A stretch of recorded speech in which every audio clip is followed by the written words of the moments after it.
I've hit record on the podcast. Okay. And which one is which here? No. You have canned laughs. We got canned everything. Oh, shit. Okay, here we go. Do you have an intro? This is the intro. This is... Ladies and gentlemen. Totally recorded from Bonner Springs, Kansas. Kansas City Night. There you go. I'm Brian Rice. I'm Shannon Geber. And tonight, our guest is none other than John Roy Henderson. Boom.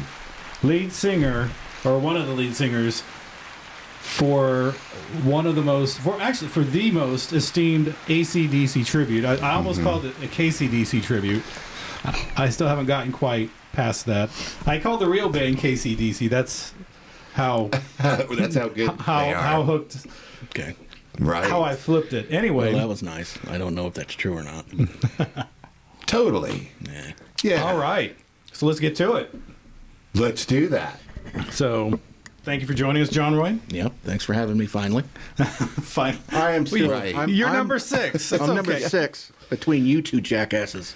I know. I mean, let's list off who's been here before me, and then here we're we gonna go. we're gonna have Here a we list. go. Okay, go ahead. Deanne. Well, first we started with Patrick. Patrick. McBride. Jim Parker. Jim Parker. Yeah. Okay. Brad Gaddy. Yeah. Okay. Deanne. Okay. And then Antonio from the Suburbans. There you go. Okay. There's two. There's two that would possibly come before me. Okay. Parker and Gaddy. Okay, I got it. You've got a long history with them. But everyone else, you and me, since 06. I mean, come on, man. Yeah, we're getting it. I mean, Or is it this directed at me? Or him? Or this both is, of them? well, it's this is how it is. It's going at you and then ricocheting off to him. Oh, because yeah. He came along, you know, a little while later. That was in Sure. the good old Brooksider days. Yeah. Yeah. Yes. But you and I, when where was that place? It was right where I used to live, that Jefferson place, the Mexican place. Uh-huh. And hey. I walked in and Right. I think I was with Johnny Burns. You're with John Burns, yeah. And you were sitting there at the bar wearing a sleeveless shirt and shorts and... I was double fisting margaritas and Bud Lights. Mm-hmm. Matter And I of was fact. like, all That was a right. good night, yeah. Hell Okay. yeah. That was a good night. That was a great time. What year was that? 6, was it? 2006. Wow. That was You the same just- year that, we all met in that Right. same Yeah. That opening. same year. Because I think Raoul's, that's where we met. Me and Keith Euling walked in, and because Raoul's. Keith was a big fan of Dream Theater, and he connected with you on MySpace. Oh. Remember MySpace? Whoa. And then it turned out that you were hanging out with Johnny Burns, and Mm-hmm. then Keith showed up, and I showed up separately from Keith, but then we all kind of like met at that same exact moment.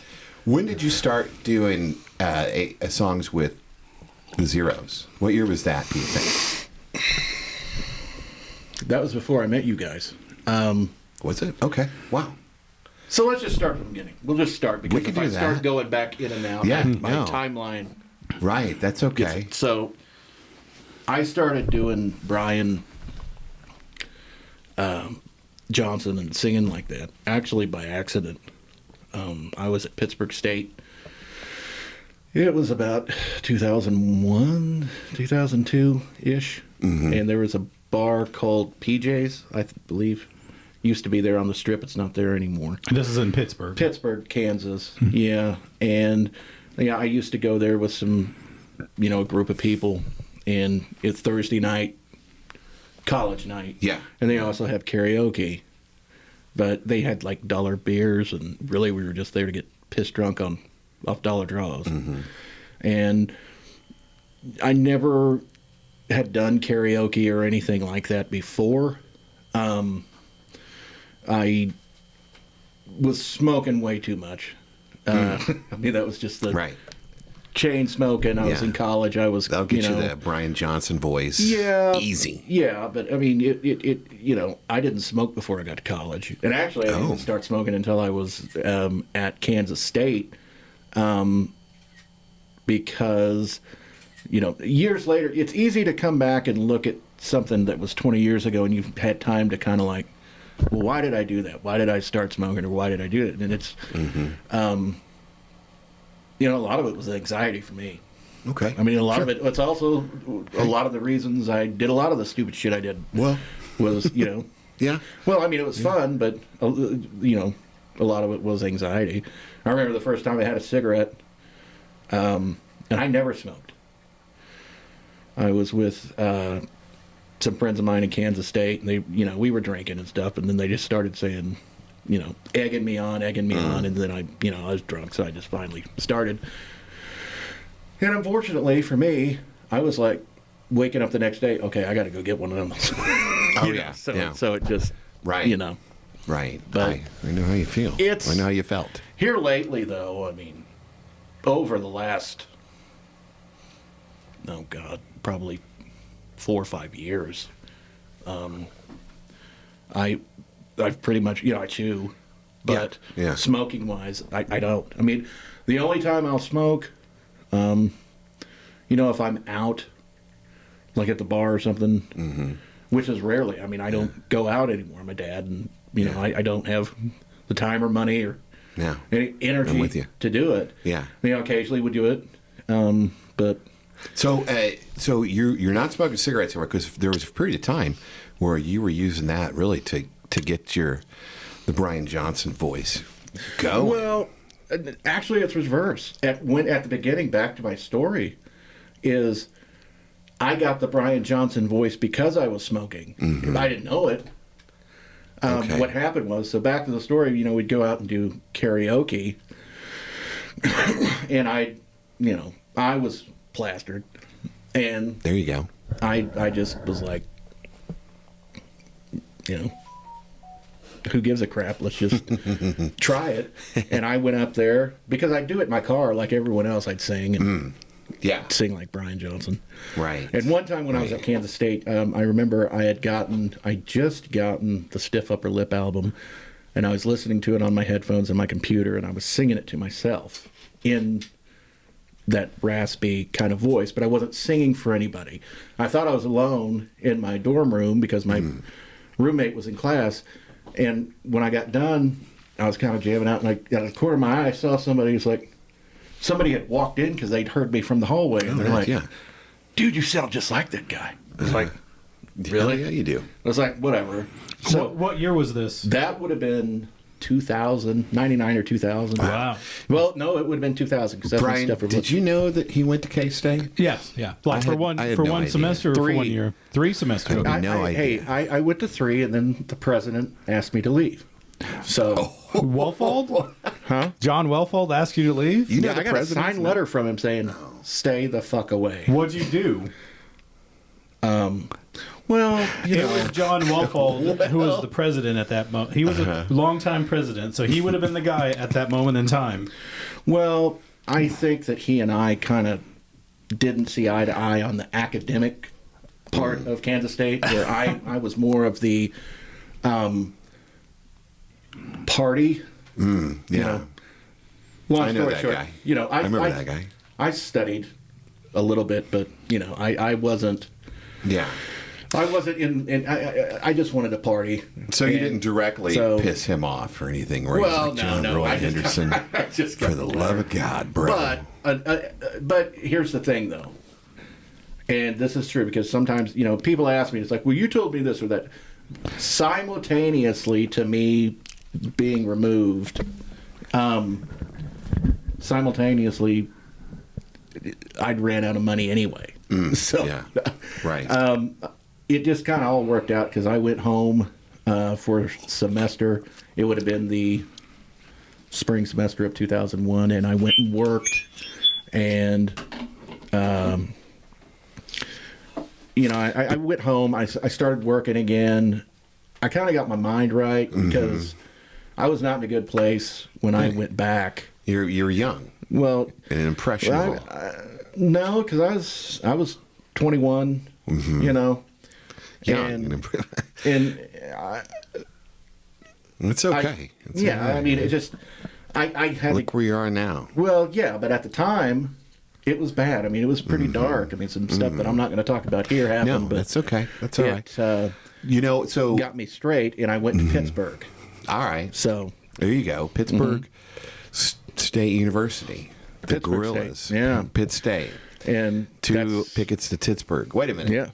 Yeah. So Let's slow down for a second, take a short okay. break. I feel like we're going to be better with you if we have a boom arm. That way, we could have it right up, because you need to have this right up. You need to right up on it in order, because so far it sounds like you're about like across the room.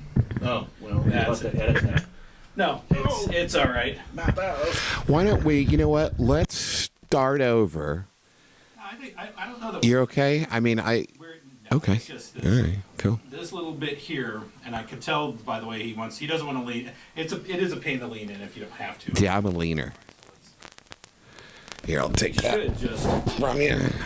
And this should be a lot easier for you to kind of have it comfortably where you could be your posture All right. where you want it to be. Is that You have better? to be right, just like when you're singing. You have to be. All right. And then, of course, we can get this thing set up so that it doesn't. Should work like all the other ones. Let's lower that and then twist this. Yeah, you know your way around a mic, so you can take that. I do not. On the other hand, I am. Why is this not? Right there is the knob. There's a knob. This is the part we will edit. This is the part we'll edit. We'll edit this. Yes. Okay, now it's like not wanting to. Yeah. What is going on with that? I got it. You got it. Now we're there. How about this? No, but have it right. Have it like I do. I'm giving the thing a blowjob. Give it. Isn't that how singing is anyway? All those photos, all those action photos of somebody's holding it up with their mouth open, belting it out. Yeah, well. Uh-oh. Hang on. I think I know this one. All right, I got it. Got it? Yes. Okay. There. And Now, you want it up? Mm-hmm. Okay. it's won't. so tight. No, you should be able to. It's as tight as it's going. How about we just do All that? right, that should You're do. good. You're But make good. sure you're right up like this. All right, I'll be right here. Okay, we're still You're good. recording. Everything's still going. So let's talk about home for you. I mean, that's Caney, Yeah. Kansas, right? Right on the border. When did you move? When did you move from there to Kansas City? 2000, summer of 2004. 2004. Yeah. And I've heard a story. I mean, let's just talk about what AC/DC means to you. yeah. Let's just talk about that from when Okay. you were first time you heard them. First time I heard him, I was riding around with my uncle. He was the cool uncle that would take me out drinking and stuff like that. Go out sand road, back road and all that stuff. And, he had this little Toyota pickup and about 1,000 little cassette tapes of every band imaginable. And I remember we were driving around one day, and he'd always crank that shit so hard you couldn't even hardly hear what it was, and your ears hurt. But finally you get used to it and stuff. But I just remember one day, he used to really like to play, Metallica, stuff like that. Yeah. And I just remember one day he reached over and just kind of ruffled through some of the cassettes, and he got this all-white tape, this all-white cassette tape where you could see everything had been played so many times, everything had been rubbed off. And he just popped it in there, and Shake Your Foundations off the Who Made Who album came on. It was a Who Made Who cassette tape. And I heard Shake Your Foundations, and it just was like, this is badass. Uh-huh. Yeah. To me. I mean, because, How old were you? Oh, God, I had to have been, I was 8th or 9th grade. Okay. Maybe 7th. I know I was going, see, in Katy, there's only one, there's a junior/senior high. There's one school. Right, So yes. I was going to the high school. One Whether I was room. technically in, I can't remember. It was Yeah. 8th, 9th grade, somewhere around there. Yeah. So John Roy, you do need to be directly in front of it to get the That best. just sounds bad. Like this. Like this is what it sounds like when you're talking to the side of I it. love right? it. I love it. So anyway, Okay, fine. There you go. All right. You could like take the stand and move it so you don't have to lean to your left too much. Well, it's because this thing's falling down. Oh. Yeah, it's Hold on. it's a real piece of shit. Yeah. Did you guys have this much problem with everyone else? Or did you just save this shit for me? So there we go. How about that? It's our first time back in 2 months. Oh, so you're drunk. Not yet, but working on it. So Yeah, I mean that was my first. That's what really got me hooked onto him. Now, it also was the same time. I can't remember. It was around the same time that Big Gun came out. okay. And I always liked Big Gun. But it was like, oh, that's AC/DC. Huh. Because, I mean, I wasn't into music like I am now. I was just a kid. It's like, okay, you might be able to play me something that's like, okay, that's Bon Jovi or that's Kiss. Yeah. Okay, I knew "Shook Me All Night Long" was by AC/DC, but it didn't relate to you as a kid. It's a song you hear on the radio that you like, or they play at the rolling rink or something, you know. But at that age, I started. It's like, okay, this is me, you know. Sure. I mean, yeah. that was also during the time where alternative was coming, and everything I'd grown up on was now shit. You know, it was just like nobody. You know, if you listen to it, you know, you were kind of ostracized, and the 90s. yeah. So Brian Johnson was a singer then. When you started listening to him, Bon Scott had already passed away. Oh, yeah. And Brian Johnson was. Now, I've heard a story that you did a talent show. Possibly. And you lip synced AC/DC. Am I making that up? Am I just hearing that like That might have happened. on the streets or something? No, well, I mean, so when I'm about that same time, I'd say my sophomore year. We'd already gone through a year of freshman, going to all the school dances and all that stuff. Mm-hmm. And our dances sucked.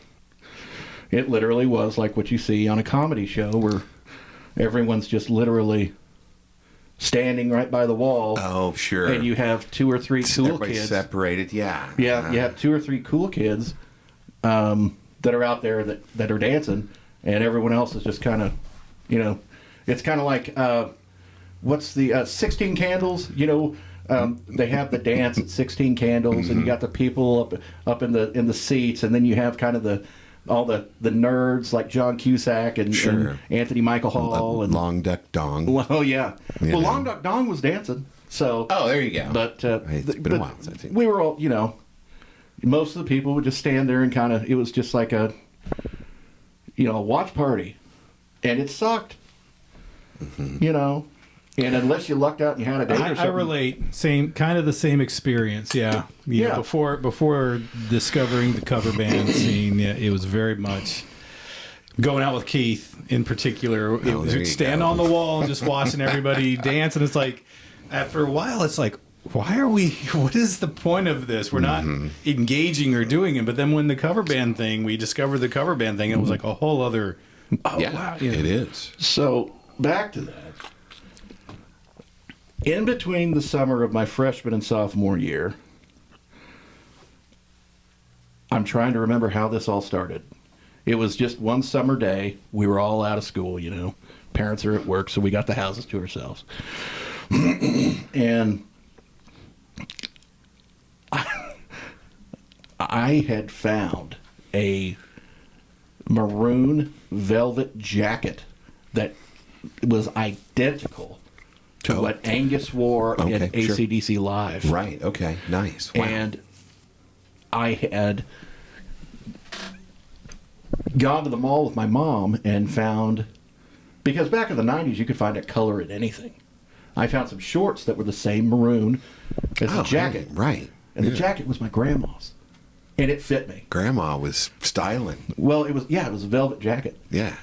So I had, and I don't even remember how, I know why, but how I talked myself into doing it. But my friend had knockoff SG that was maroon also.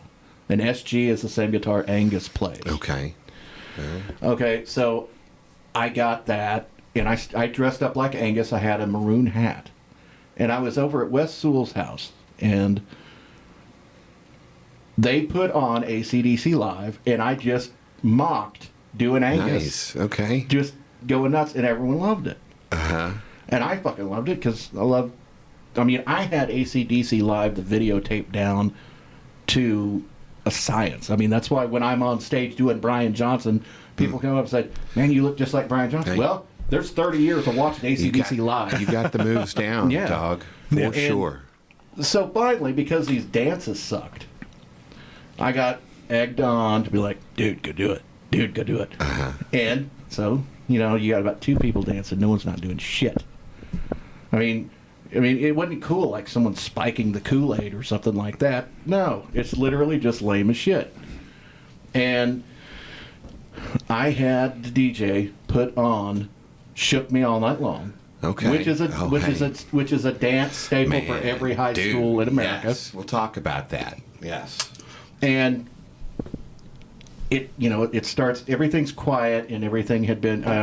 I do remember. Oh man, there was they just the Pearl Jam Black, the ballad kind of Black. Mm-hmm. So I mean, it was kind of already a somber mode in the entire thing, because those things go through. Yeah. Just like anything else, like Right. So by this point, we're in the mid '90s. Then I would. Well, I mean, it was 93, 4, Right. So 93 or 94. by that point, yeah.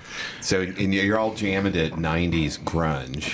Yeah, At this so- dance and Well, yeah, then you'd have some rap, and then you'd have some country, but it was top 40 shit. It was just like whatever was popular, except for they'd play "Shook Me All Night Long," but they hadn't played "Shook Me All Night Long" yet. So I go, hey dude, put this on.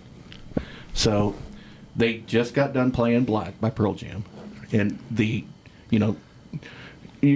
got about 100 people at this thing, but only about 20 of them are dancing because they're dating or whatever, the cool kids, whatever. yeah.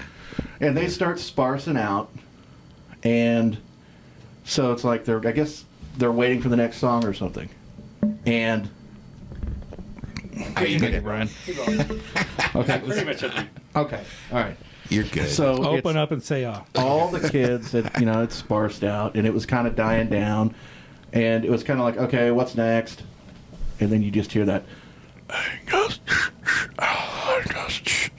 The crowd noise from AC/DC Live starts playing, okay. right? Okay. Wow, And everyone's yeah. just kind of looking around like, So you what? brought this tape with you? The CD, yeah. The CD. Oh, that's right. We're in the 90s now. Yeah. So, And okay. they had the way it was laid out. You've got it's a square. It was in the cafeteria, so you have the square cafeteria, and where everyone would eat and the tables would all be. But that's all cleared out for the dance floor. Okay, and then to this east wall is the opening to where you would go into where they serve the food. Okay, right. Well, in that opening is where the DJs would stand and have all that stuff. But it was a double doorway, so it was pretty wide. So he starts to do that, okay? And when that first Right. I stood up. So he's got this table. He's got the CD player, the tuner and all that stuff all up. But he had all this area here on this table. So with the CDs, I just moved the CDs, and I had this SG, and I stood up there, and everyone just kind of looked and like, what the fuck? And I started doing it. And then when it kicks off and goes, dun, I jumped off the table onto the floor, just like Angus would do. And when I jumped, the fucking CD skipped. Oh, hey. But it popped back on. Okay. And so when I started doing it, I started playing it, and I could do the duck walk. I could do Angus's duck Okay. walk. All right. Yeah. I have no doubts. When I did the intro, and then it goes dun dun dun dun dun dun, just like in AC/DC Live, and on the video, I started doing the duck walk from one end to the other. just started going, doing Angus. Sure. Yeah. And people loved it. And Yes. I was just like, I left when I was done because I didn't know if it was good or not. I found out the next Monday. It's like people are just like, dude. It's like, oh, so you just like totally left the dance and said, I'm out. yeah, I'm out. See you later. Have fun, kids. Yeah. So yeah, I left, and then every dance, I swear to God, for the next 3 years, every dance, homecoming, prom. Are you gonna do it? Are you gonna do it? Are you gonna do it? And I didn't do it at every time, but I would kind of pick and choose which ones, you know. But they're so stupid, and I can't stand it. I've seen videos of it, and I'm just, all right, turn it off. Turn it off. I don't even want to see it. So there are videos that exist of this. There's evidence. Oh, man. Yeah, but they were VHS, so I don't know. Oh, hey, They might have been thrown out.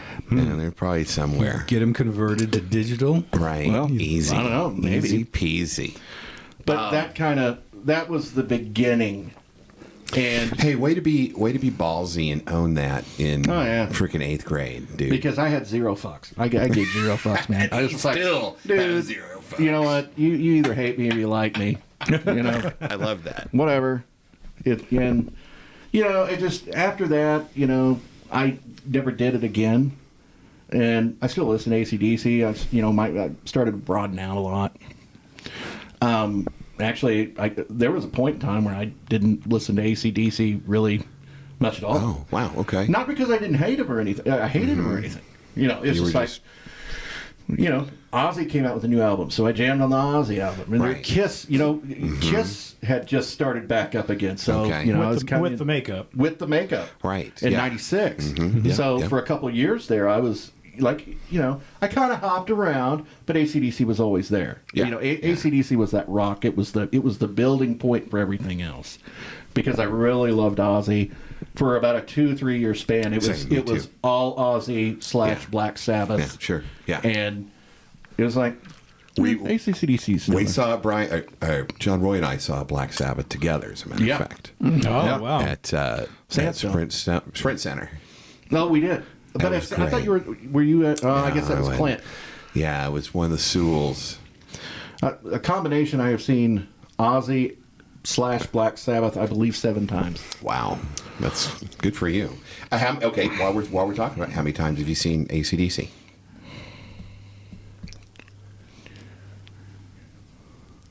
The math. He's New doing math. We're just going to do that thing where One, the math equations right now We'll have slow the zoom in Jeopardy. on John Roy. I've seen AC/DC 4 times in Kansas City. Okay, yeah. Tulsa, Des Moines, Minneapolis. Yeah, there was one tour you Yeah, I went like you 5 traveled times. with them, right? Yeah. Right. And I was supposed to go to Tulsa with you, but it was that ice storm, Yes. and I pussed out. But you made it. I went down there, but it ended up I couldn't go anyway.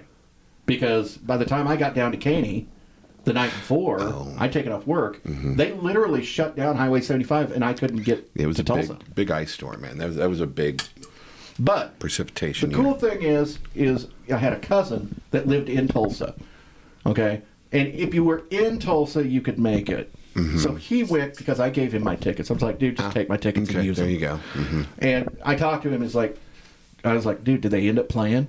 They're like, yeah, but I mean, the place was only half full. And I was like, were they like pissed? They're like, no, they played. Yeah. I was like, well, that's cool. Because one time I went and saw Ozzy in Tulsa. And again, this was 96-ish.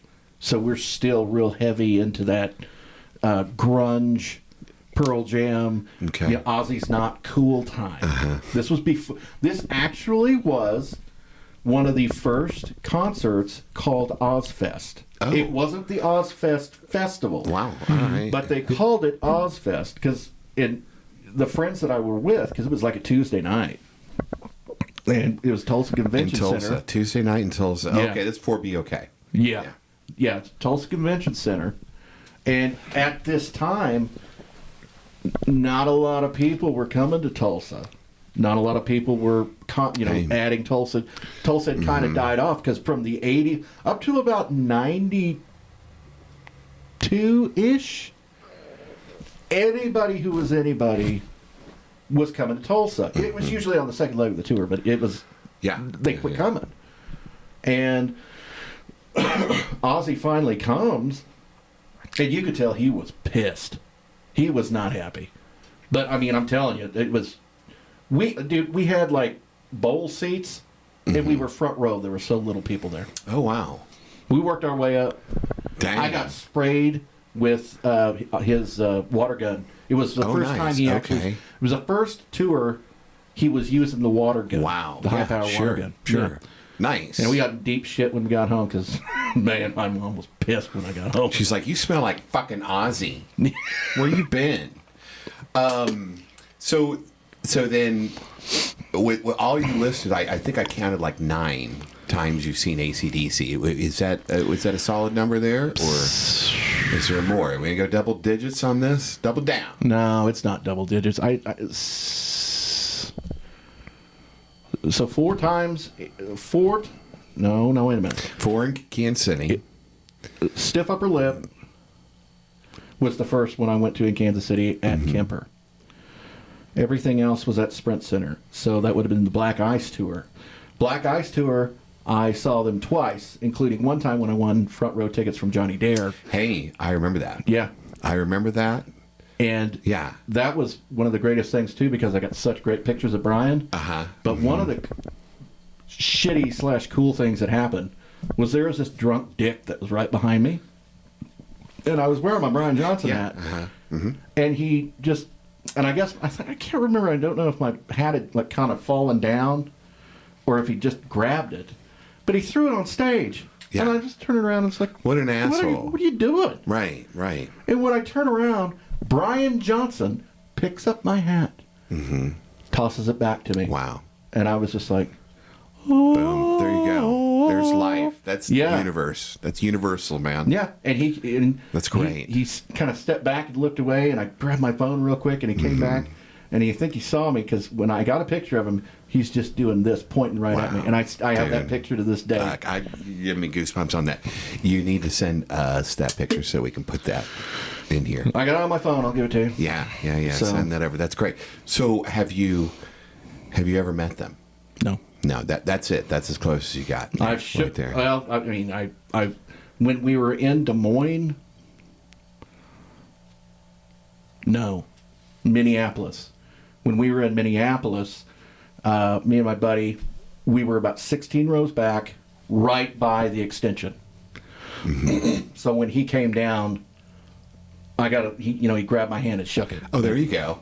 Hey, no, that's good enough. Yeah. That counts. Yeah. In the Kansas City Knights world, that counts. Yeah. As fucking meeting him. Yeah. Now that's awesome. That's awesome. As far as meeting the band, no, I haven't. No, this is a true story. I'm not making this shit up. Back when Brian had retired. Yes. Yeah. Right after, I believe that was Black Ice. No, Rocker Bus Tour. Okay. Yeah. Kansas City was his last show. Okay. Yeah. Oh, wait, there's one more. So that's 7 times. That's 7. Okay. And that's when he was retiring because of the throat issues he was having. Ear. Okay. The ear thing. Okay. And, Axel had filled in for him the following year to finish that tour up. But before then, there was a time that they were looking for people. Yes. And they had a bunch of people go down, and I did not get called down to audition. Well, I didn't. That's okay. You should have been. Well, for God's sakes. But I was told by, I'm not going to name names here because I don't, but someone reputable here in Kansas City. Yeah. All right. And he looked me right in the eye, and he was like, I know a guy that works with AC/DC, and they're doing it, and they did look at you. Oh, and I was like, you're fucking kidding me. He's like, no, they pulled your videos up, and were looking at you. Yeah. And he didn't tell me what they thought, but obviously I didn't get invited. Well, but the fact that, you know, at least they were Yeah. looking. I mean, I was like, holy shit. They chose Axl Rose over you, so you could look at it that way. Yeah. It's like, let's see, John Roy Henderson or Axl Rose. Well, I mean, there were plenty of other guys they actually did. But the fact that, I mean, and to me it didn't matter. Yeah. I mean, it's just like, Right. are you fucking kidding me? And I grilled him. I was like, dude, you're just telling me to tell me that. It's like, no, dude, I'm not fucking around. This is what the dude said. Mm-hmm. I was like, cool.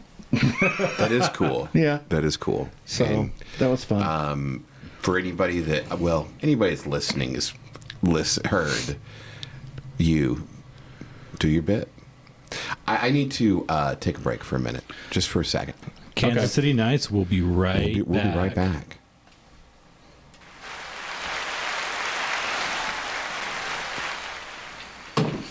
And we're back. There you go. Kansas City Knights. Hey. Hey, yo. So, Back with our guest, Yeah. John Roy Henderson, KCDC. All right. okay. John Roy, Yeah. let's go back to Manhattan. Or is it Pittsburgh? Pittsburgh, Kansas. And what was the name of the bar again? PJ's. I PJ's. believe. Or BJ's. I can't remember. Hey, you know what? It depends on the time of day. Yeah. Depends on how good the show was. Yeah. Right. Well, it was just right there in the strip. Okay. Yeah. All right. Oh, so the story. You want me to tell tell us. you a story? Yeah, tell us about those So- days. Yeah, I mean, that's kind of where I got the Brian Johnson voice down. Okay. You know, Liquid Courage. Yes. So There I you got go. up there, and I remember the first time I did it, and really tried to do it. And you know, it was kind of funny because when you were there, you know, all the students would be everywhere, but all the football players would be in the back playing pool. Okay, and they didn't come up really for any of that stuff. It was all us, you know, normal people. Right. But I did shook me in Bryan like I do. Yeah. Well, maybe not like I do now, but So when just I could. Basically, you were singing to the actual song. Karaoke. And, Yeah, it was they karaoke. karaoke. Okay. Yeah, it was karaoke, and I was up there doing it, and I did Brian Johnson. And the entire football team came up and was like, damn. Yeah. And that's when I was like, okay, well, maybe I got a little bit of something here. So after Pittsburgh, I moved back home for a while and kept doing karaoke here and there. I'd get up. Back then, there, I could still sing. You know, I hadn't totally lost my natural voice because that's not my natural voice. It's never has been. You know, and that wouldn't be the only song I'd do at karaoke. What would happen is I'd get up and do something like Dobie Gray, Drift Away, first. Okay. And then, Wow. you know, 2 hours of smoking and drinking later, now you do the Brian Johnson stuff. That's when you know? PJs turns into BJs. So after, I guess, a year and 2 years, I was there. I don't know. I can't remember. My timelines between that's a little fuzzy. But I know it was it was 2004 when I moved up here. But before I actually had moved here, I was kind of in the deciding phase of, do I want to go to Tulsa or do I want to go to Kansas City? Yeah. Boy. And You had friends in both I had places. friends in both. Yeah. And there's just something about being here in Kansas City. And, you know, there's just a hell of a lot more to do than in Tulsa. Yeah. And Kansas City is more of a musical town than Tulsa. You got that right. And I'm not saying there's a lot of stuff that goes through Tulsa nowadays, but Sure. back then, no. And I'd come up here and I was hanging out with my buddy Clint. And he That'd took be me. Clint Sewell. Yes. And I think it was a Friday night, and it was 2004. Because I had not moved up here yet. I would come up and stay with Clint, and, you know, we'd go get, you know, just shit-faced. Yeah. But he was like, all right, man. And we'd always go to, you know, Westport or the Plaza. Well, this time he's like, no, we're going to go somewhere different. I was like, why? He's like, well, man, we always do this. Let's go somewhere else. I was like, okay. So what year was this? this 2004. Okay. It was Friday night. And we pull up. We go by. I'm like, where are we going? Because at the time I didn't know what. I knew where the plaza was, and I knew where Westport was. There was no P&L or anything yet. So Clint's driving. I'm like, where are we going, dude? We're going to a bar. Shut up. I was like, okay. So we pull in and we park in a Price Chopper parking lot. I'm like, what are you doing? Right over there, dude. And there it was. The Brooksider. Oh, dun dun dun. Yeah. So we go in there, and the place is dead. Now, as we all know, it would become the, heartbeat of the music scene. You're damn right. But not yet. This was early summer, late. It was late spring, early summer of 2004. And we walked in there, and if you've ever been to the Brooksider, it's gone, at least from what I can remember, and I haven't been there in probably a decade, but it went through like 4 or 5 remodels. Yeah. Brian, you can fix me on that. Definitely. It was like, it absolutely did. so it looked totally different from what I can remember. It didn't have the big middle. From what I remember, it still it had the was wall. split it had 2 halves, and there was a halves. wall separating both Yeah. halves. And so in those early years, it was split in half, and then the stage was up against the front window. Yes, and the stage even moved a couple times. Yes, but my favorite was that window. right. I know. That's where it ended up going back to that window. Yeah. But we were sitting there, and I kind of looked over. I just remember, was there a band tonight or something? And there was no cover. We were just there, and so we belly up to that bar, and we're just sitting there drinking, just hanging out, probably watching basketball or something. And lo and behold, it was the Zeros. It was one of their first shows. Hey, whoa, okay. And at the Brooksider. Right. And there was a nice little crowd there. Not the crowds that we were used to in those In the late aughts. Yeah, right. in the late Yeah, aughts. we all know that. But we've been there. They played, they sounded great. And we kept drinking. It's like, after, about an hour or so, Clint's like, "These guys are good." It's like, yeah, this is cool. I like it. I like it. So, again, there was maybe 30 people in the entire bar. But they were on the side the Zeros were playing on. Mm-hmm. And, of course, Liquid Courage, once again, right. they'd taken a break. And I remember I went up to Larry, and I didn't know the guys at the time. And it's like, "Hey, dude, you know any AC/DC?" He's like, "I can't sing it." "I can." And he kind of looks at Sean, and he's like, "No, you can't." And Brad's just like, "Who the fuck is this guy?" And I was like, "Dude, I'm singing it. I can sing it." And a little while later, they played it and had me come up and sing it. Mm-hmm. And they didn't have a clue. So they took a leap of faith, and they're just like, "All right, come make a fool out of yourself." Right. Yes, right. exactly. Because there was, like I said, there was only 20 or 30 people in the bar, and no one really gave a fuck anyway. And all of a sudden, the K-State football team shows up. I mean, where the fuck these guys come from? Yeah, The Pittsburgh State. Oh, I'm sorry, Pitt State. well, Dang either it. one. But yeah, that's how that started with the Zeros. Wow, And, did not know that, man. yeah, that's how great. that started. And then every time it's like, "You going to the Brooksider? Let's go to the Brooksider." Yeah, And that was back in the days when they were doing 2 nights. Friday, Saturday. Sure, Oh, right. God, I remember that. Yeah. Amazing to think how just bands could do that. Oh, yeah. Man, we could, or you still can, but I. Yeah. And, I that's when I started doing it. Now, I didn't do it every show. I did it quite a bit, but, that's how I was able to build up my chops, Yeah, get the experience and everything. and not only just getting the experience, but getting in experience.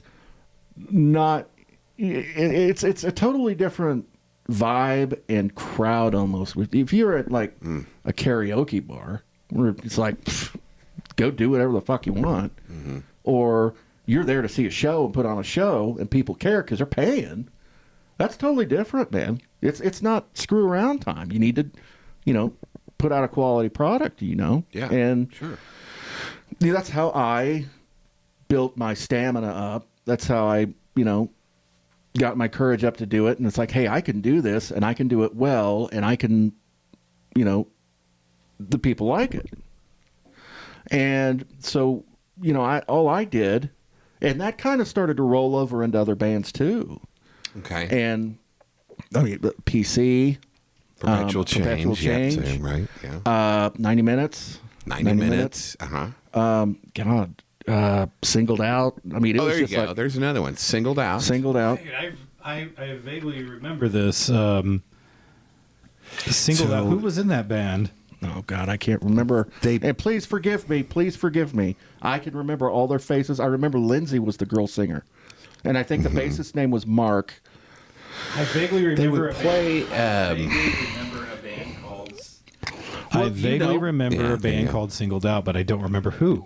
Yeah, but because didn't you come down to Clint's wedding and take pictures? Clint's wedding. I don't remember taking photos Clint of. Sewell.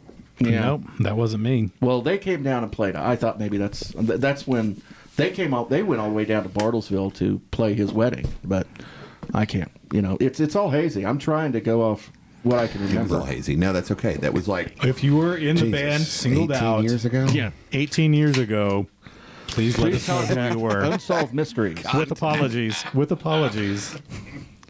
But I remember the band name. You may be able to solve a mystery. So is that the unsolved? Hey, They were last seen in 2007. I saw Oh, that we're going to have to totally get on Unsolved Mysteries because I love that show. You do love that show. And what's the one that just came out with that? I'm John, blah, blah, blah, and here's my son, and we're Oh, that's America's Most Wanted. America's Most Wanted. I watched a little bit of that. America's Most Wanted was not as scary as Unsolved Mysteries. Unsolved Mysteries was scary. And it was the music and the fact that Robert Stack was scary as shit. Right. His voice. Very, yes. You're doing too much of like a Kirk. Is like, no. Jesus, John Roy. Yeah. So, hey, I let's... can't deal with that now. I can only know him from Transformers as Ultra Magnus. Oh, that's true. I can't deal with that now. That's the only one I got. Well, he was in great, Airplane man. too. Yes. Or Yes, he Airplane was. 2. He was, right. He was in the control room. So let's jump forward. One thing that Brian Rice and I, we have many things in common, but one thing we have in common was we were there when you first met other people and formed what would become KCDC. It was over in North Kansas City, Gladstone, rather. Well, that's I a don't long think story. I was there. No, he wasn't there. I think No, you're confusing the Lenexa 100th birthday party when we were all there and he got up and when the Zeros played the Lenexa 100th okay. birthday. Shannon, you're just drunk. No, I'm not yet, but I'm getting there. I'm buzzed. So let me just clear the air here, and I'll just tell you the story, kids. Come on up here. Hold on. Let me get my book. Okay. Okay. Get your book. Yes. Turn the page. Oh yeah. Yes. Tell us. I need So- the holy hand grenade. Who was it? It was John Boris that was always part of that Yes. from the get-go, Yeah. right? I'm going to tell you the story about a man named John. There you go. Not me, but That's right. well, yeah. There's 4 Johns. Never mind. I'm just going to tell you a story. Like to hear it? Here it goes. All right. So to pick up where we veered off again. So I'd been singing with bands around town, and kind of building up my chops. And it was 2006. And it was St. Patrick's Day. St. Patrick's Day. Okay. This is how it happened for me. Okay. So I'd gotten my confidence up, and I was, Strong like bull. oh, yes, very strong. No. I'd gone out. The Zeros were playing the Record Bar back when it was in the outlet mall there. Yes. Just Good place. outside of Westport. And at that time, Westport was still, it. P&L still wasn't around. And the record bar had the Zeros playing inside in that corner. And on the outside in a tent, they had Rattle and Hum. Oh, yeah. Hey, I was there that night. Yeah. Okay. And I think that was their first show. well, that they were great. And I'm not a big U2 fan. I mean, Bono kind of rubs me the wrong way. I'm not big. I like the songs and I like it, but it's just like, I don't want to hear about your political views, Bruce Springsteen. I get it. Ted Nugent. I mean, he totally ruined Born in the USA when I'm in my 20s and watching all these storytellers.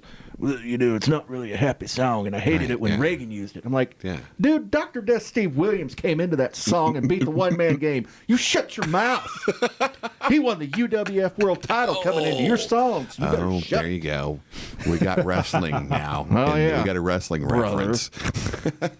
So anyway, I was blown away because it was just, and as much as I'd seen the Zeros and loved it, the Zeros are very stationary. I mean, at that time they were. Brad was not, from what I remember, jumping off the band kit and stuff. Perhaps. I know that was maybe Well, before he started blowing that phase where he was blowing fire. Yeah, But they're not a tribute band. They're not a That's tribute true. band like they're it. Yeah, Rattle and Hum. right. But because they just had this aura around it, like when Charlie Murphy met Rick James, his aura, I saw it. Well, I saw it, and I was like, and again, I love all the guys in Rattle and Hum, always have, and they just put on a great show, and I was like, that was awesome. I mean, I was truly just blown the F away, and I was driving home. I remember it clear as crystal. I was driving home, and I was like, people were eating that up, and that was just seemed as fun as hell. Bong! Light bulb comes on in my head. Why don't we, if the U2 tribute band could do that, what would people do with AC/DC? And I went home that night, and I put out that was back in the day of back pages. Before Craigslist. Before Craigslist ruined Jesus newspapers. Christ. What were we in 1972? That was it, right before Craigslist became a thing. You nickel. still had to put ads in the paper, the physical. Well, that's Right not, at the tip. well, no, Backpages was online. It was okay. Backpage KC online. And I put out, it was like singer wanting to form AC/DC tribute. And a couple days passed, and I got a call. I was like, damn, that was quick. And a guy named Bob Hoppy, good dude, he called me up. He's like, well, we talked for a couple days, and he could tell that I was serious about it. I could do it. And he had a brother that played guitar, and I can't remember where, but I'm glad he did. We found a guy named Keith Arlotti to play drums. Oh, sure. Of AMC. Fame. Yeah. Yes, That's right. That's where everybody knows him from. Right. AMC. Drummer. Yeah. So we started just kind of pissing off and, just doing it. And once again, I think there was hesitancy with those guys because they'd never heard me. And there's like, when you hear Brian Johnson, that's not a voice many people can do at all. Yeah. Right. And I went in there and did it, and they were just like, shit, And so it's like, okay, we might have something here. The problem was we were 4-piece. AC/DC's 5-piece. Mm-hmm. And I know people was like, well, people play that all the time. Yeah, but it sounds like shit. Mm-hmm. Because the truth of the matter is, Malcolm Young was that band. Right. I mean, him, Cliff, and Phil. Your rhythm section. That rhythm section was everything. Angus just played his ass off on top of it. And Bon and Brian both just were great singers. Yeah. But there's a right way to do things and a wrong way to do things. And we weren't doing it the right way. So we put out an ad for a rhythm guitarist, because that's what we needed. And we have some guys come in, and then one day, this 6'9" giant, well, maybe 6'6", named Photius. Oh, hey. Came in. Wow. Out of that name, out of nowhere. Yes. Huh. Rest in peace. Yeah, right. He came in and played with us for a little bit. And he didn't, from what I can remember, it was kind of like, okay, well, let's just, we played for a couple hours and he left. And, we'll just wait and see. Lo and behold, to us, the four of us, there was an AC/DC tribute already formed, maybe by a couple months, in northern Kansas City, called KCDC. See, this is the one we were at, Brian. We were at this bar. Okay, keep going. Oh, yeah, I think was it off 64th Street? Yeah. Off K? Yes. Okay. It was off of I can't remember the name of the bar. Yeah. It was like the Red Bar. Or something about wasn't pig in the name? Red Pig? No. Anyway, it was something with the pig. Yeah. But I wasn't there yet. I never played with KCDC at the Pig or whatever. I can't remember the name of it. But so we never really heard from Photius again, and we ended up finally, after about 4 months or so, because I had March, April, May, June time. We just said, well, this ain't gonna work. It just kind of said went our separate ways, and I, was done with the band and stuff. Mm-hmm. Well, unbeknownst to us, Photius. You hear different stories. So I heard one story from Photius. I heard one story from John Borsa, who was their guitarist. And is still our guitarist. Right. One story I had heard was that Photius was looking to leave KCDC because of certain things. Not a big deal. Borsa always told me that he was coming down to scout us to see if they had competition. And I think... anytime you have that, I think somewhere in the middle is the truth. But it doesn't matter. That makes sense. It doesn't matter. KCDC was done. I was getting back to life. What was the name of your tribute? Do I have to say it? Sure. Fuse. Yeah. Fuse. It's kind of like Cats right here. Hey. It was Fuse in that strip. Cats.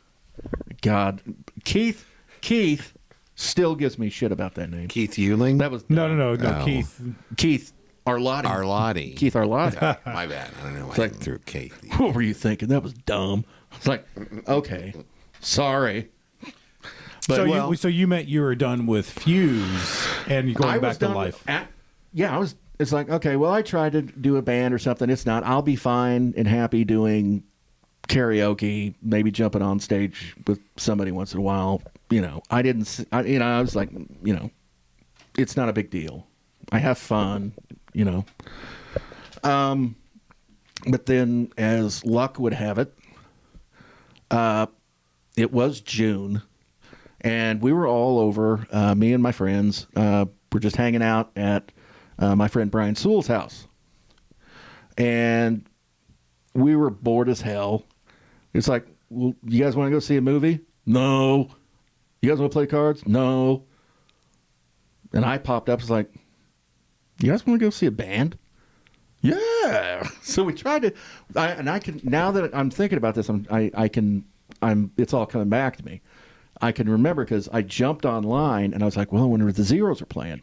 No Zeros. PC wasn't playing. Nobody was playing except KCDC, and I want to say it was up north. I want to say it was at a place called Maggie's or something. It was a big place. Yeah. Mm-hmm. And it wasn't just like a regular bar. I mean, it was like a big, hard, concrete floor, big place. And we went. And I had, the only intention we had was to go up there and listen to AC/DC. That was it. And we went up and, sat there and listened to him a bit. They had the lineup of Eddie Drowns was doing Bon. John Borsa was doing Angus, but not dressing up like Angus, which was weird. He looked more like a grunge band or late 70s super group, nice white shirt and a pair of nice jeans. And Photius, of course, was playing rhythm, and he looks like Thor. Mm-hmm. And Brett Hartline was the original drummer, and he was playing. The wrestler, Brett Hartline? No. Sorry, that'd be Brett Hartline. Anyway, we sat there and we're playing, and, or they're playing, and we're just sitting there watching, drinking beer, and they take a break. And, I go and take a leak, and in walks Photius. And, he'd had a couple, but he always drank like a Viking. And I'm sitting there, and we're sitting at the urinals. And I'm just kind of minding my own business. And you hear this, hey! Like, hey, man, what are you doing? Taking a leak. He's like, you want to come up and sing some songs with us? You're awesome. It's like, are you serious? I mean, is that cool? Yeah. Come sing with us. We got a couple songs that, we're kind of working on, but Eddie hadn't got the lyrics down yet. So Eddie was doing Bon Scott and Brian Johnson then. They had, I think, a 2-hour set of Bon Scott. Okay. And they were just starting to dip into the Brian Johnson because Eddie was, at the time, very good at Bon. Yeah, but sure. he is good at Bon. Yeah. So they were doing real heavy Bon stuff. But, I mean, it's if you're going to do a band like AC/DC or U2 or Kiss or something, you got to play the hits. Right. If you're not playing Shook Me All Night Long or Thunderstruck or Back in Black, I mean, you're not doing it. Right. I mean, it's really cool that you're doing, beating around the bush for hardcore AC/DC fans or, Long Way to the Top, which is good, but I mean, Hold on, Rosie. Yeah, What's Next to the Moon? I mean, come on. Right. I mean, I love AC/DC. To me, I'd sit and listen to it, but, the 5 chicks there that, kind of want to party, they're like, what's this song? Right. No, sure. No, I totally get you. I totally get you on that. So I went up, and I was kind of hesitant because it's like, dude, I'm just coming up to do a couple songs, okay? And I ended up doing, I think 3, from what I can remember, Highway to Hell, Have a Drink on Me, and Shook Me. Hey. And that's it. Yeah. And then when I was done, just tipped the hat and walked off stage. Never thought anything of it at all. Didn't get back up on stage. We ended up leaving an hour or 2 later. I kind of tipped my hat and left. And didn't think anything of it. Well, the next day, we were at my friend Wes's house. And we were all still... Wes Sewell. And we were having a cookout, eating. And I remember we were sitting on the back porch and stuff, and my phone rings, and I'm like, some Missouri number's calling me. I don't know anybody in Missouri, so I don't answer. About 30 minutes later, Missouri. It's like, who the... it's Sundays. I'm not giving you any money, and I don't need insurance. And they wasn't about car warranties at that point back then. Yeah. And finally, about the 3rd or 4th time, I'm like, God, fine. I answer it. I was like, hello? And it was Photius. I was like, hey, man, how you doing? He's like, dude, you killed it up there. I was like, well, thanks, man. Thanks for letting me do it, man. It was really fun. And he was like, well, hey, man, we all kind of got together today and wanted to ask you something. I was like, what? He's like, I mean, would you like to come on and you do the Brian Johnson, Eddie do the Bond. We don't want any, you can't be a dick. It's like, I no problem. Mm-hmm. And that next week, we started having rehearsals at Brett's house over in Blue Springs, and just slowly, they were tightening up a lot of Eddie's set, and they started slowly adding, songs about every 2 weeks to where we built up an equal set. And it was long and arduous, but worth it. And I loved it. It was, it was the grindstone times, because we would sit there and be there, get there probably about 6 to 7, and we'd end up leaving at 11:30. Wow. Yeah. And during that time, though, we were still having a few gigs. I can remember, from what I remember, I believe my first gig with KCDC was in September of 2006.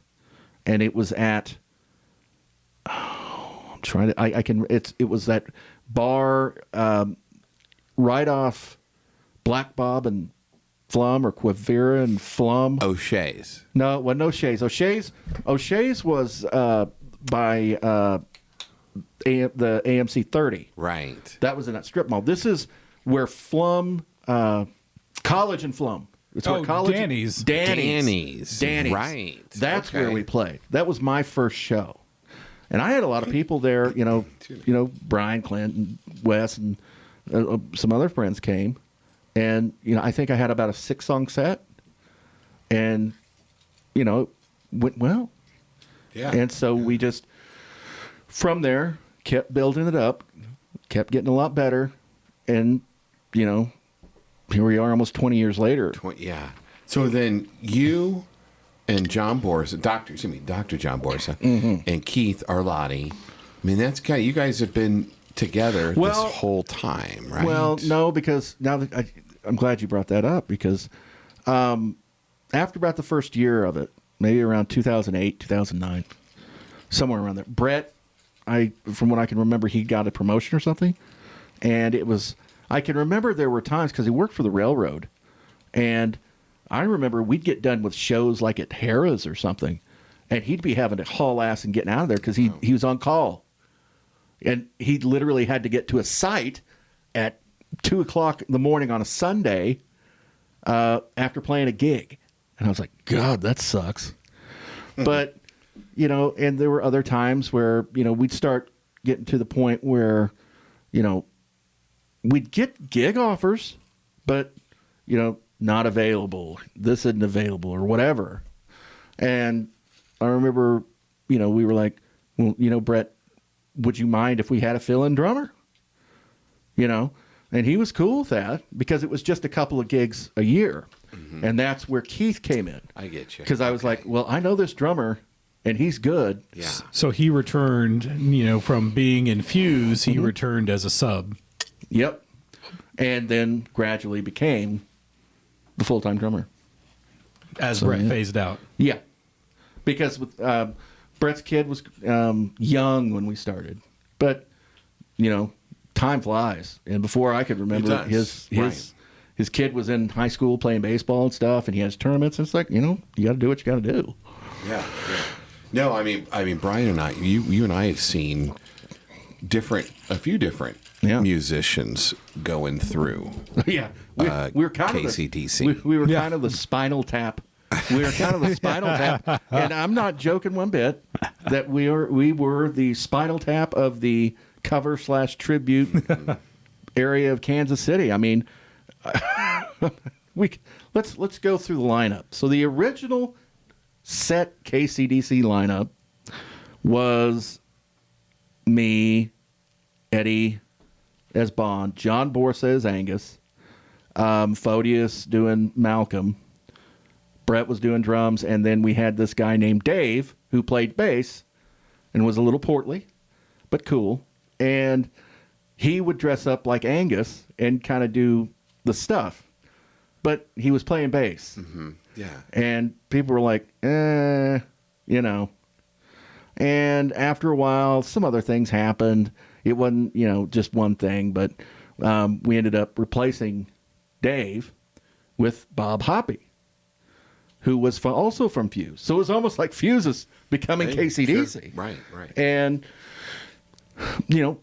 Bob came in, did real good. And then, after a while, we had to replace Bob. Things happen.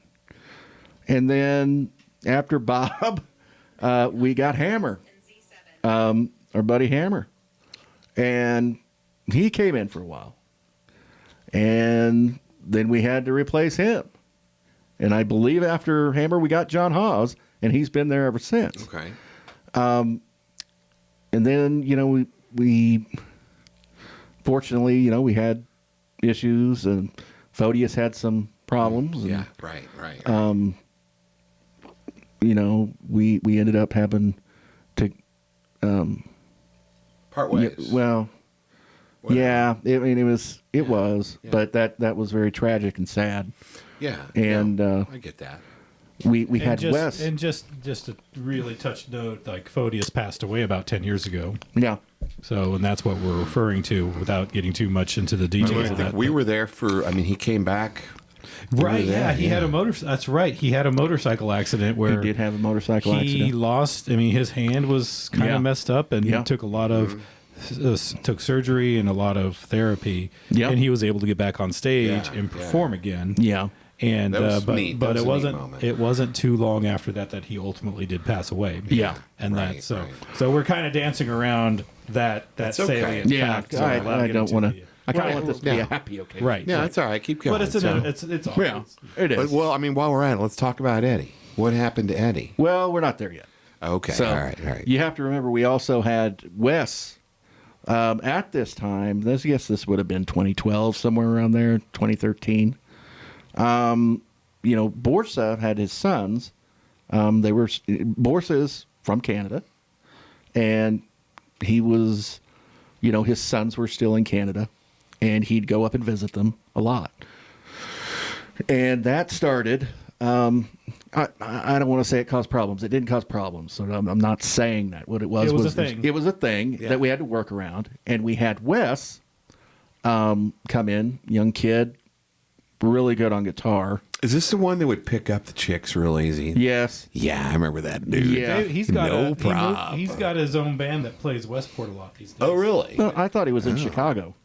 No, I think he's back in Kansas City. Oh, well, good for him, man. I see him. We're Facebook friends, and Oh, cool. I see his posts, or at least he was in Ohio for a while, and then came back and doing some younger musicians, and apparently they're at the Tin Roof in Kids, Westport the killing it. millennials. Millennials. I remember he was playing an Explorer, and I can remember it. And he was a great player. He had all the energy of everything. It's just like, dude, we got to fix this. So I took his ass to Guitar Center, and I bought him an Epiphone SG cherry. I think it was like $399 or something. Okay. And I was so I love KCDC so much that I did that. And not only that, I took him around town, and we were going to secondhand stores, and we got him a maroon Angus. Well, actually, it was just a maroon suit, and then had the pants taken up, so he had an Angus suit. Wow. Yeah. So I was really into that, and the thing was, there was a few shows there where he was doing Angus, and we'd get Dan Tejan from Poison Overdose to come in and do Malcolm. All right. So we were getting all these, guys that would come in graciously and help us out. Yeah. Because it was kind of one of the great things I like about, this whole brotherhood that we have in Kansas City, Right. where if somebody, No kidding. hey, you can have somebody come in and play, and they'll, Sure. And do Dan's well. a great guy. He's a super nice guy. Awesome. Yeah. Poison Overdose is great. Yep. Yeah. They're so playing this weekend. yes, they are. So go see them. I don't know when this is being on, so check the dates, because I don't want you to go out 3 months from now and be like, You lying 3 bastards. months. It better not be 3 months. January 27th. Okay, yeah. Okay. So it's probably going to be much farther down the A road. couple days later. Yeah. So, yeah, that's. We after a while of that, what ended up happening was Borsa's kids ended up moving to Kansas City. So then Borsa was back permanently, and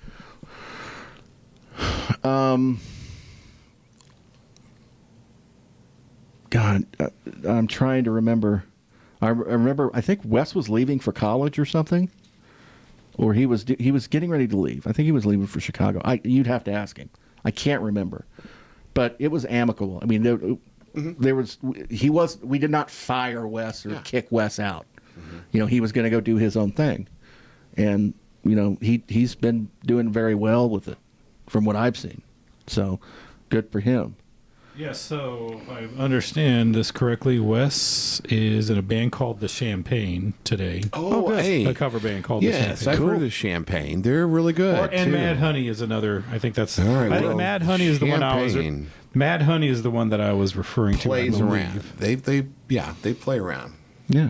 So after he went to do his thing, we got Gene, who is now and has been our Angus, I guess, 2013, 2014, somewhere around there.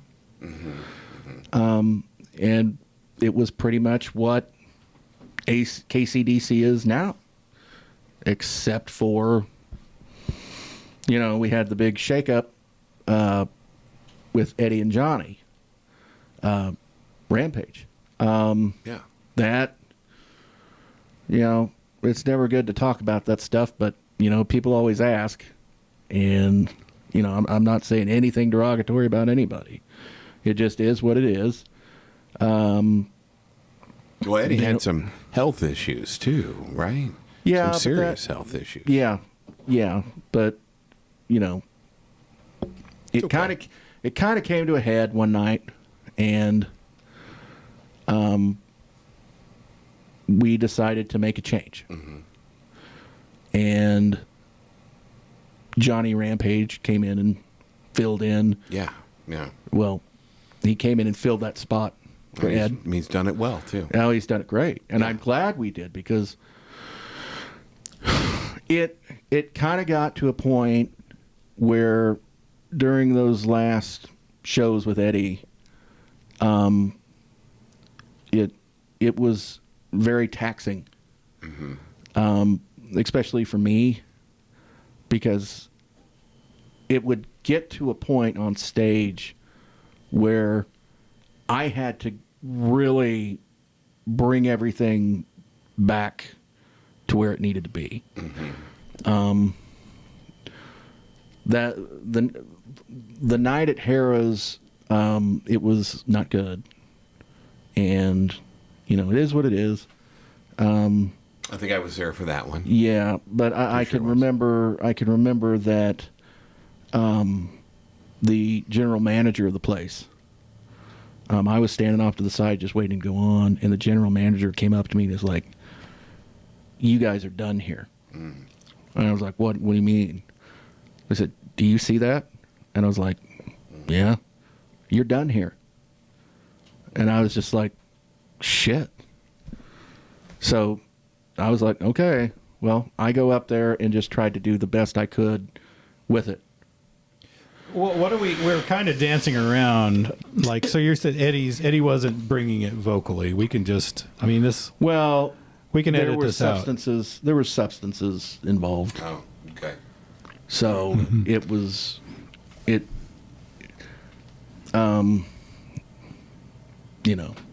okay. So It's all right. it is what it is. We're all moved on, but people always ask, and Well, you guys turned into, one of the big four, one of the top 4 bands in Kansas City. You're a draw. It's a big draw. yeah. It always is. It sells out. It always does, man. I don't know about that, but we like doing it, and people seem to still like us to do it. So I agree. And on a high note, Eddie did, he got good again, And, he formed his own, another AC/DC tribute. And High Voltage. yeah, they did that for a while till, unfortunately, they had the issue with their... Yes. They're what's the name of the Angus Young or? Yeah, Angus. So, yeah, Steve died. He passed away. Yeah, Steve passed away. Mm-hmm. So, I mean, there was no from our side, people can, Eddie's doing his own band. It's like, okay. He can do what you want to do. Yeah. Right. And, and people, I can just remember people kind of, this is like it's some sort of, like you're in high school and people are just trying to make drama. It's like, what do you want me to fucking do? Fight? What do you think? We're going to get a steel fucking cage match? That would be an extra draw. Yeah. Winner takes all. You don't get to play You anymore. could do that at the Merry Christmas show. You and Kiss, you guys. Well, no, because they play Kiss and we play you guys AC/DC. still could fight. There's nothing wrong with that. Well, we outnumber them. That wouldn't be fair. Okay, fine, whatever. Yeah. Plus, it's a great show. How are we gonna do that when half of KCDC is in half of Kiss? You're right. Yes.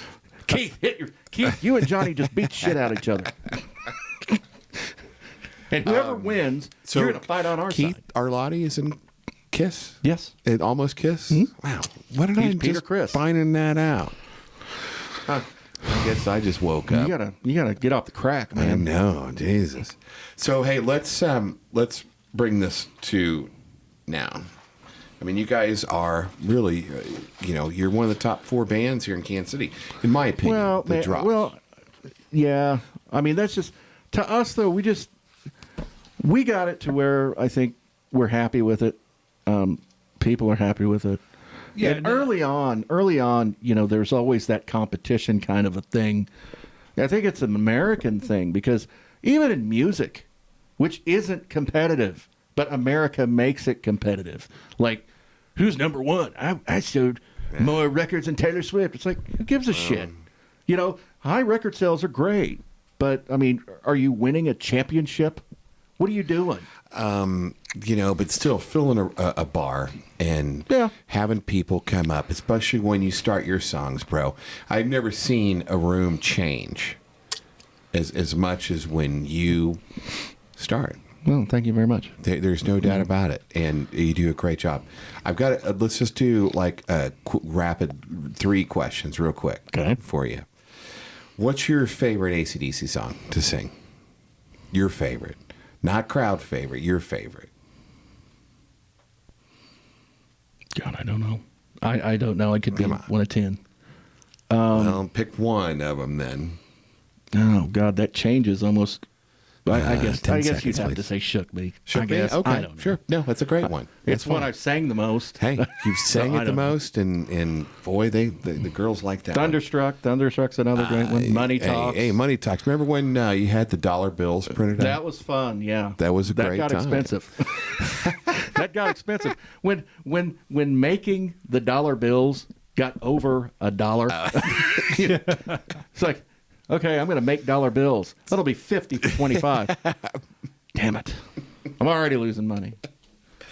I somewhere I still have some of those dollar bills. And the funny thing is, the one thing I always wanted to damn well do, because we played Sandstone so many times, and I'm very gracious to all the guys. Thank that you for put the on backstage passes for that. Oh, you're welcome, of course. But playing that stage, that's just that was packed. That's amazing. That's a packed Sandstone right there, bro. And I always, when we'd be a week or 2 in front of the show, and I'm like, dude, I'd be talking to Borsa because we'd be setting up the set list. I'm like, or Keith, and we got to do money talks so we can do money and throw out money. Right. No, man, we got to do this. And it's like, fine, whatever, But I always wanted to do that. Somehow, maybe shoot the money out there. I always thought that'd be cool. There you go. There you go.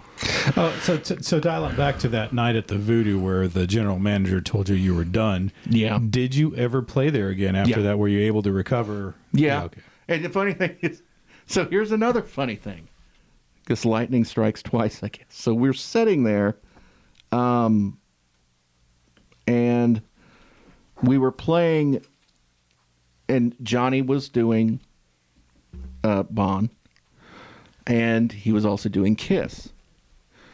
And I can't remember what exactly happened, but I know, and I think it had changed. Well, not ownership, but a new general manager had changed, and I remember we had some problems just with little, knick-knack things, but the dude was kind of running it like Nazi Germany.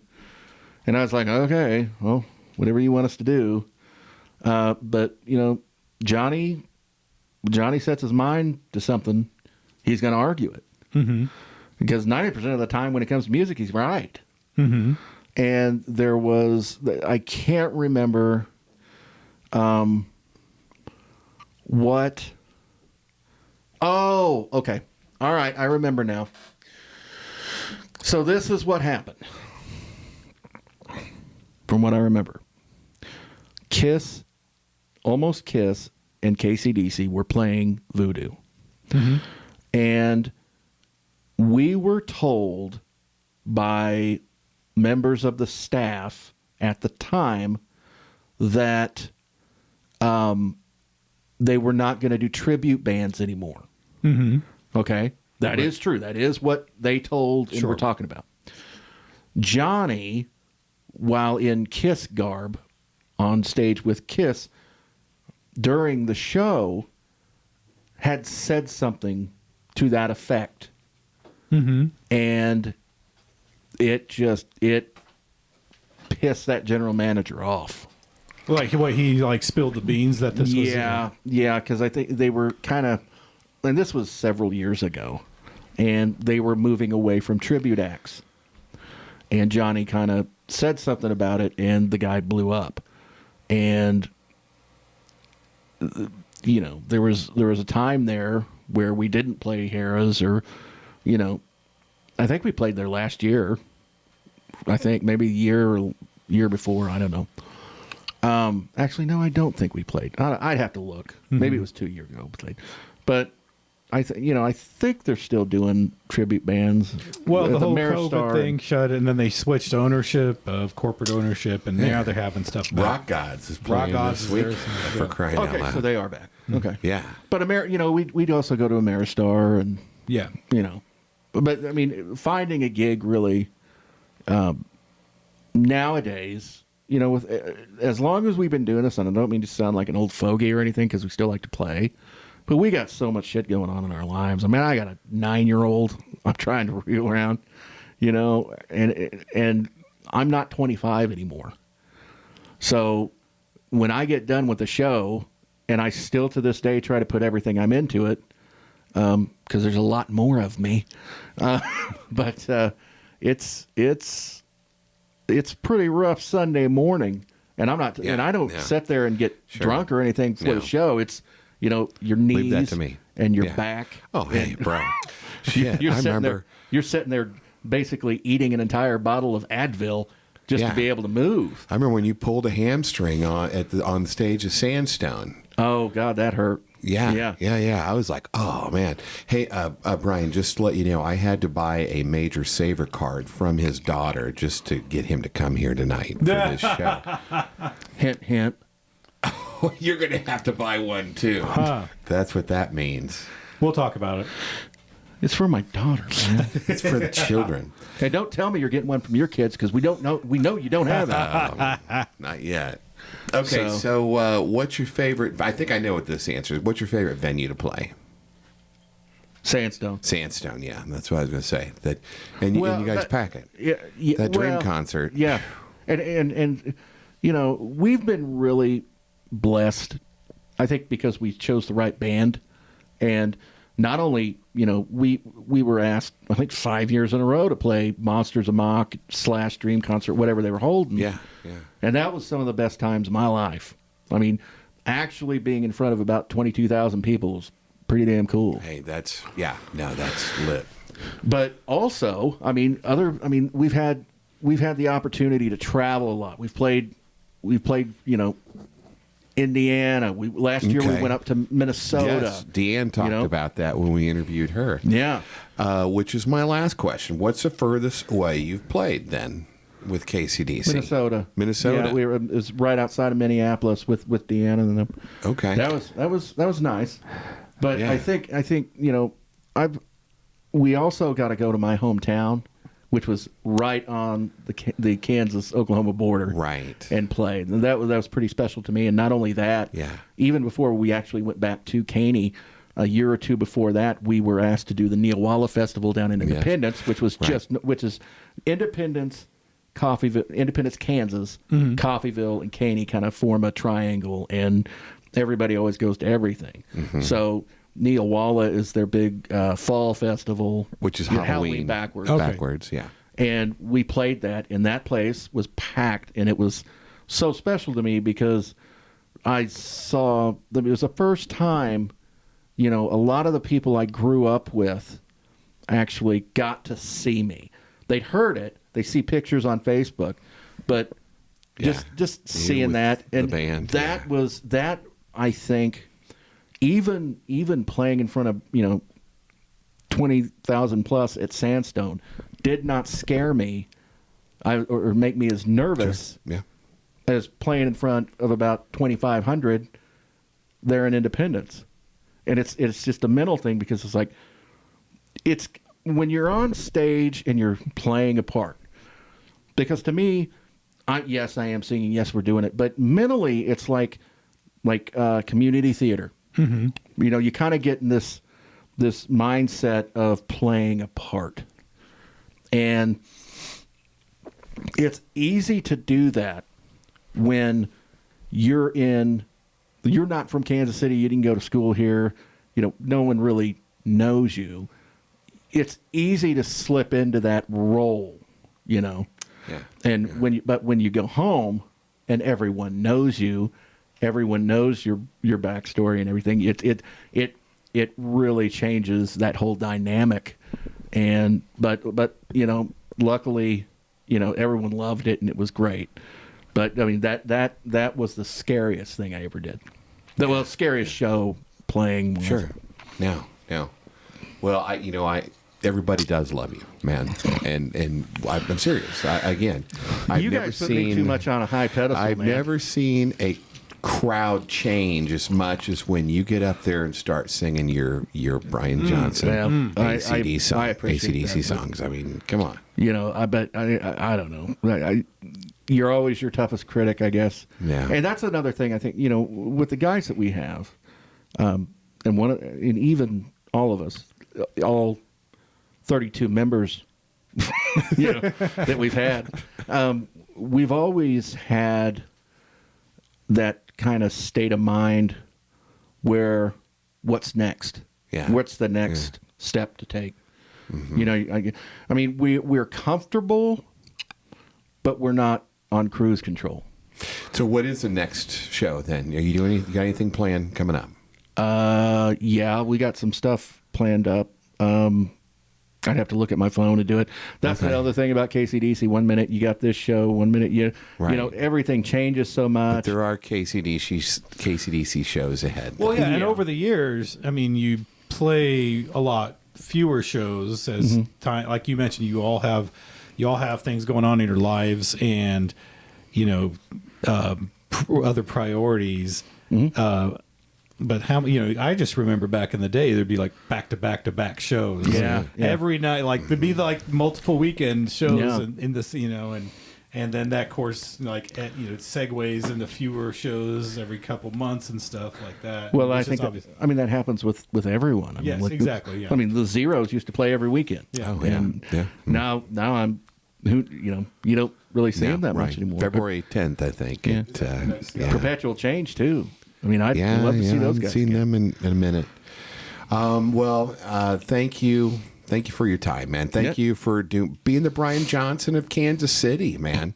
Seriously, you are the Brian Johnson, Kansas City, and so thank you for doing that and doing it so well. Really appreciate you, man. I appreciate you being a friend as well. You're a great guy. You guys are cool. So, ladies and gentlemen, John Roy Henderson There you go. of KCDC. Yes. This is Brian Rice with Shannon Gieber Hey. of Kansas City Knights. And I'm really up against the microphone, but for some reason I sound like I'm across the room, and now I sound better. I'm go. still figuring this stuff out. All right, ladies and gentlemen, thank you very much. Thanks again, bro.